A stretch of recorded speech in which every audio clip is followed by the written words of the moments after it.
So yeah, this is expert, not genius. I don't know where genius came from. They stole their idea from me. Okay.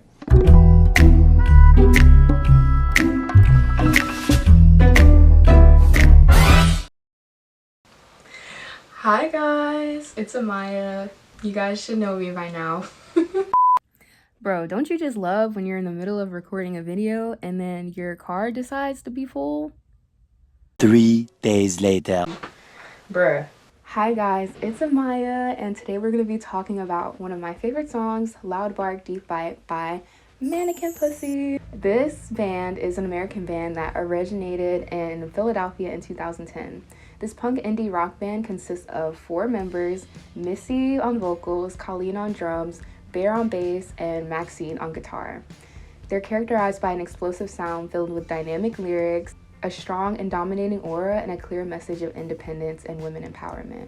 Their most recent album, I Got Heaven, features 10 songs, one of which includes Loud Bark Deep Bite, which is what we will be doing a deep dive into today. And the time I heard this song, I was feeling particularly powerless, like in the world and the conditions of it, and just very frustrated. And this song came to me like a gift from above, and it just really fixed my problems. It just gave me like so much more like confidence, and just, you know, reminded me to kind of keep that oomph in life. We'll be doing an analysis on this and a lyric breakdown, so yeah, get ready. And I hope you guys add this song to your playlist once this is over.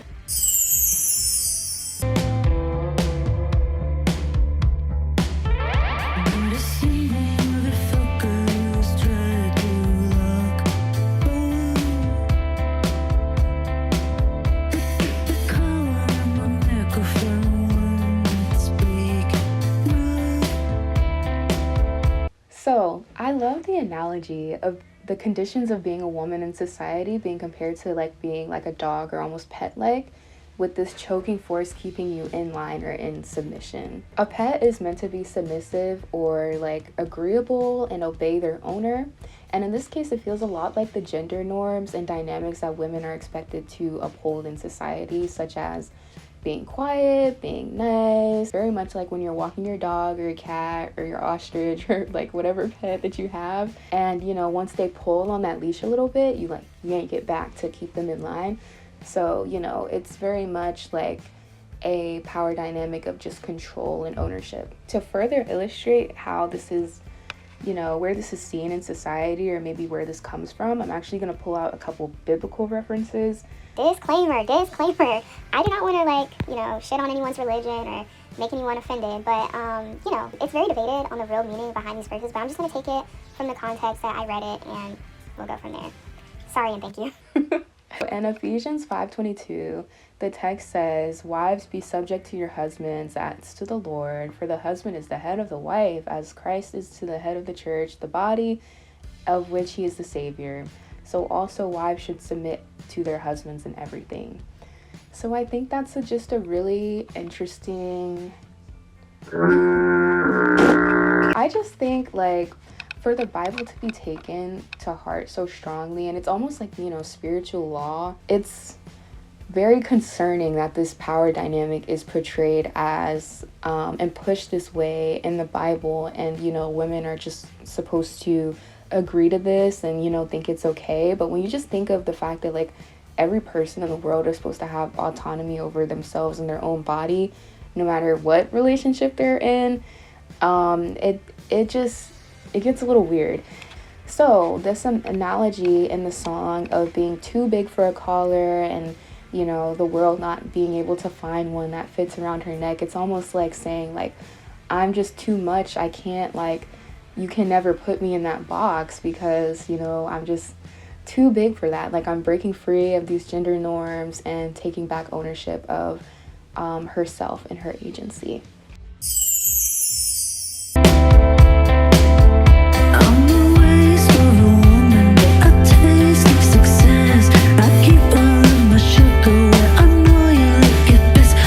I really want to focus on that line, waist of a woman, right? So let's really look into what exactly is a waist of a woman. And as like I would define it in my professional opinion, I would say that it's a woman that's maybe outside of the gender or patriarchal expectations, or an outlier.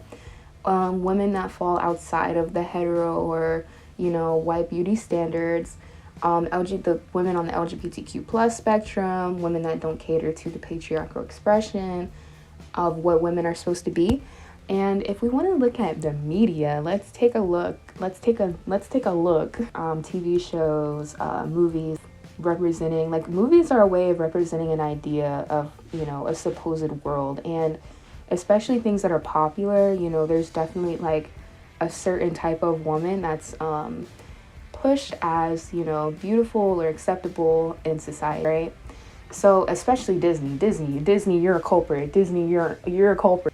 If we look at Disney, like, we can see where women who are portrayed as evil or ugly or like an oddball may also have like more of a opposite desirable counterpart, where it's like you can really see like the representation of like the dichotomy and like the spectrum of women that fall into an acceptable category versus an unacceptable category, right? One show that really does this well is The Addams Family, and there's an episode, can't remember what it's called, but I'm sure I'll have the title in the thing, but we're going to be looking at Melancholia and Morticia. So these two women are dressed the same exact way, but Melancholia is perceived as unattractive, and I don't know, I believe this may be due to, like, you see, like, she has like more asymmetrical features versus Morticia, and it paints a very clear picture of what a beautiful woman versus a non-beautiful woman is supposed to look like. So, like, yeah. And then you have Weird Barbie versus Barbie. Weird Barbie lives in a castle by herself on the edge of town because people don't like her because she's strange and weird and like different and wild, whereas Barbie perfectly fits into society because she adheres to these patriarchal like beauty standards. She's like perfect in that way. Also Ursula and Vanessa, where you see her villainous form versus one that is able to woo Eric into loving her. Going back to the lyrics, waste of a woman, I feel like the women that lie on maybe the oddball spectrum would be called a waste of a woman. Like, oh, she's nothing, like, whatever, like, she doesn't really serve a purpose in this world because she doesn't cater to these standards. In this song, it's saying, like, I am a waste of a woman, but I taste like success. Like, because I'm on the outside, I have freedom from these, like, bars and barriers and restrictions and constrictions of patriarchal society.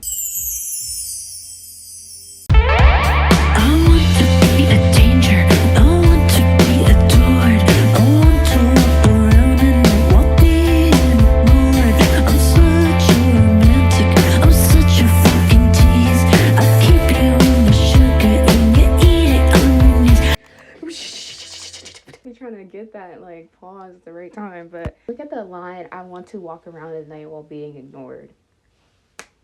Hello, I want to walk around anywhere while being ignored. Like, I think that is something for women, like, that we really have to, that's where like these gender norms and stuff gets really dangerous. And I think important to take a look at that, because like, I know personally, like, when I go out at night or go to pick up some food or something at night, I make sure like I wear my biggest coat. I make sure like I wear like a hat, like anything that can just like very like just lessen my chances of being like catcalled or like attacked or just like, I don't know, just taken notice of because I'm a girl. Like, and I'm sure there's like a lot of women that can relate to that, and that's not good. Like, that's awful. I hate that we can all, like, that's a shared experience. So not only do gender norms and expectations plant like this psychological seed of subordination within women, but it also incites and encourages violence against us. I would like to take a look at the case of Kitty Genovese. In 1965, she was attacked and raped and unfortunately killed outside of her apartment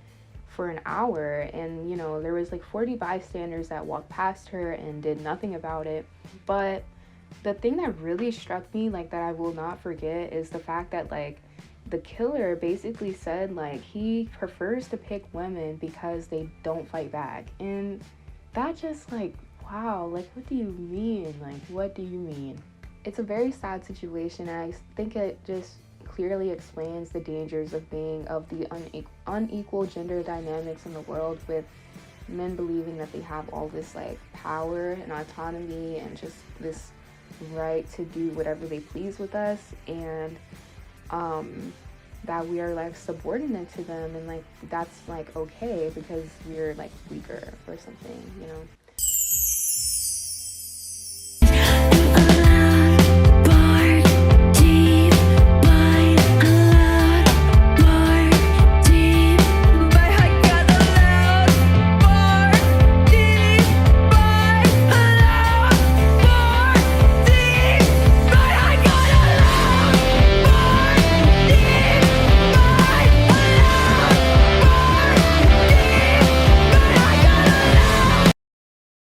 Like, this song is just so good. Okay, this is what I came here to tell y'all. Like, okay, like the other stuff, that was important information, but this is what I came here to say. Okay, loud bark, deep bite, right? So Missy, that's the lead singer, she does a great job, like a phenomenal job of showing the rise in power with this mantra, right? So I believe as women, if we just take a minute to remember our power and remember that like we can fight back and we don't have to adhere to any of this bullshit that we are supposed to, you know, be just okay with. Like, bro, we can fly. Like, we can fly. We can see her spirit almost sort of levitate and take form in this dominating show of passion and strength as the song begins to crescendo. Loud bark, deep bite. You know, we see her become like this creature, this like rah, like I'm actually gonna consult Miss Audre Lorde, uses of the erotic. So she has, I'm gonna say this, probably she would probably say it a little bit more eloquently, but let's take a listen. As women, we have come to distrust the power that rises from our deepest and non-irrational knowledge. We have been warned against it our whole lives by the male world in order to exercise it in the service of men. So women are maintained at a distant and inferior position to be physically milked. We have been raised to fear the yes within ourselves, our deepest cravings. But once recognized, those who do not enhance our future lose the power and can be altered. Cut that out. Recognizing the power of the erotic within our lives can give us the energy to pursue genuine changes within our world, rather than merely settling for a shift of characters in the same weary drama. So, loud bark, deep bite, and Lorde's emphasis on the power of the erotic and the power of women they're both pushing this message and saying that I'm a woman of power and don't fuck with me because I will not take any of this gender norm, gender violence, gender expectations bullshit for an answer. I will bite you, basically. I will fight back against the system because I am more than just a submissive placeholder, is kind of the message that I'm getting from these two. It's saying like I have a force and I'm not afraid to use it, solidifying a woman's own power and her own autonomy. With that, I think that concludes my TED Talk. I hope this wasn't like 1,000 years long. But yeah, I encourage you to develop your own bark and your own bite, and never be afraid to chew someone's head off if they mess with you. Song is available on Spotify, Apple Music, YouTube, everywhere. Thanks so much for listening. Goodbye. Cue the outro music.